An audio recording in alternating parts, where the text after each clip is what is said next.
Mr Speaker, my question is for the Minister of Transport, and it asks, has he read the report Alcohol and Other Drug Use in New Zealand Drivers 2004 to 2009 by Environmental Science and Research Limited, prepared for New Zealand Police? If so, is he aware that it contains data showing the number of fatalities for drivers with a blood alcohol level of above 50 milligrams but below 80 milligrams for 100 millilitres? The Honourable Stephen Joyce.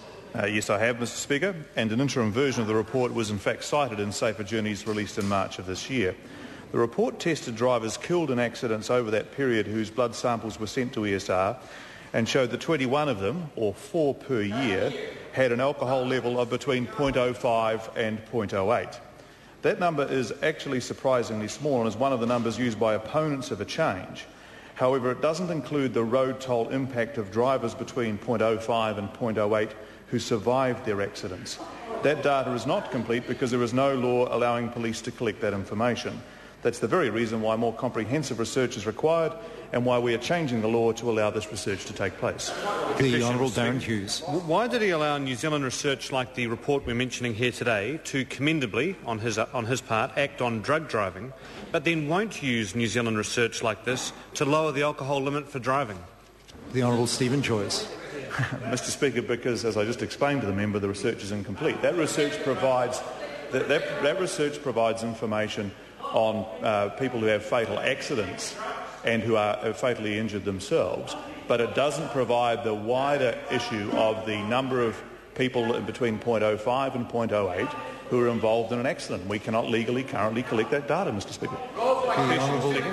Mr Speaker, to the Minister of Transport, I haven't even called the member yet. The Honourable Darren Hughes. Thank you, sir.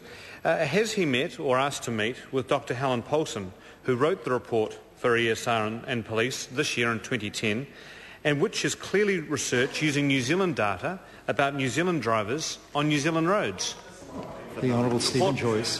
Mr Speaker, I haven't sought to meet the researcher. I've read the information, and the information is quite clear. It provides good information on those drivers who are fatally injured in accidents. But as I keep repeating to the member, and I can say it as often as he likes me to say it, the reality is that we do not have the research for drivers who survive accidents who have levels between 0.05 and 0.08. And the number in this report killed in accidents with those levels of alcohol in their blood is roughly 4 per year. The Honourable Darren Hughes. The Minister, is it still his position that 64% public support for lowering the alcohol limit for driving is not enough, and that he needs it to be 75% before he would support my bill to act on this issue, as he said on radio recently? The Honourable Stephen Joyce. Mr Speaker, once again it is quite hard to take the criticism from the other side, particularly given the long list of things that we are doing in this area. The Honourable Darren Hughes. Mr Speaker, in my questions today and on previous days, I've worked very hard to stay clear of party politics and all the usual things we do in other questions. I have not asked the Minister, all I've asked him is whether or not it's still his position that 64% support is not enough and that it's 75, as he said on radio. And I don't think it's reasonable, having gone to some effort to keep the partisan nature out of the questions, that I get answers like that. Well, I'm sure the Minister will come quickly to the question asked. The Honourable Stephen Joyce. Mr Speaker, as I said, it is hard to take that criticism because of the 9 years that there was an activity in this matter from the other side. But the point is this: there needs to be, firstly, a clear understanding of the harm being caused by drivers between 0.05 and 0.08, and no matter how many times the member asks that question, that data is not available. It is not available for drivers that survive the accidents.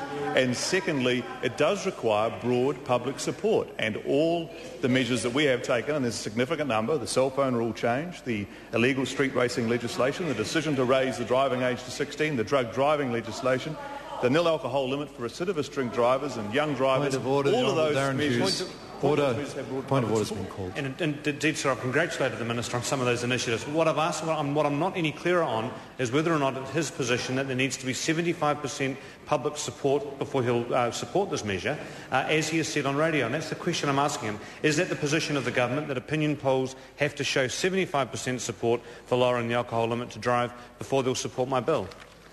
Well,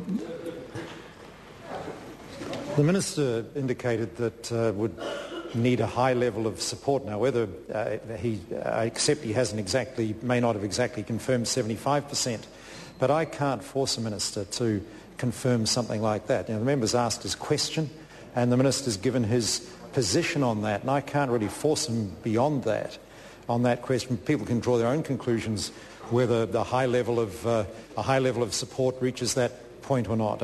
I don't think it's reasonable for the Speaker to try and force the Minister to answer beyond that. Question number 5, John Hayes.